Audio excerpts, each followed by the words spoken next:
শশী, এই তো আমি সবার জন্য মিষ্টি নিয়ে এসেছি। উশসী মিষ্টি তোমার খুশিতেই তো বানালাম। নাও নাও, সবাইকে দিয়ে দাও।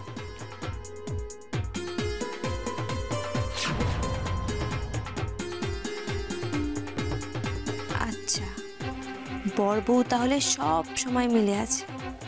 তোমার আর মিষ্টি নিশ্চয়ই খাবো না। তুমি যখন এত ভালোবেসে এনেছো, সেটা নিশ্চয়ই মিথ্যে হয়ে যেতে পারে না। কিন্তু নিশি যখন ভালোবেসে সবার জন্য মিষ্টি নিয়ে এসছে, আগে আমরা সেটা খেয়ে নিই।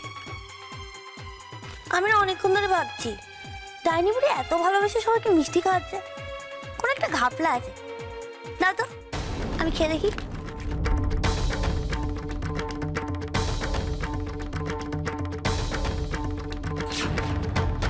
এটা কি আবার এত পচা মিষ্টি?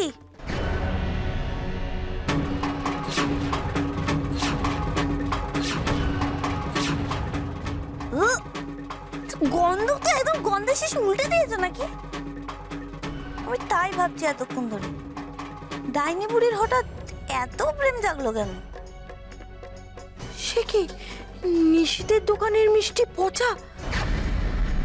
সেই পচা মিষ্টি ছোট বৌমা আমাদের খাওয়াতে চেয়েছিল। এসব কি হচ্ছে নতুন বউ? হ্যাঁ, এ তো বাড়িতে ডেকে এনে অপমান।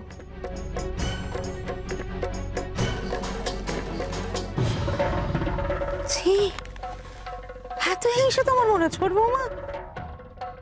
আজকে এমন একটা খুশির দিনে তুমি স্বাদ করে মিষ্টি নিয়ে এলে, তো আবার পচা। কেমন মন তোমার? যবে থেকে এ পাড়ায় নিশিতের দোকান তোমার ছোট বৌমা নিয়েছে, অনেক কথাই শুনতে পাই। মিষ্টি নাকি খারাপ বানাচ্ছে, দোকানে গেলে তাদের সঙ্গে খারাপ ব্যবহার করে। কিন্তু তাই বলে বাড়িতে ডেকে এনে পচা মিষ্টি খাওয়ানো, ছি ছি ছি ছি ছি।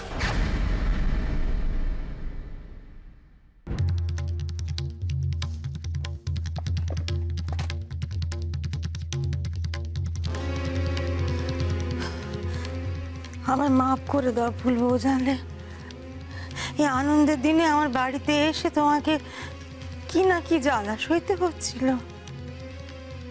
ভাগ্যিস বদ্দি হাত থেকে কেড়ে নিয়েছিল, নয়তো ওই মিষ্টি যদি ফুলজাটি খেয়ে নিত, এক্ষুনি কলেরা হয়ে যেত। কি বাঁচা বেঁচে গেল, হাসপাতাল ছুটতে হতো না তো। না, বড় বৌমা যেটা খেতে যাচ্ছিল সেটা তো কেউ লক্ষ্য করলে না। এখন বড় বৌমা শরীরের যত্ন নিতে এমন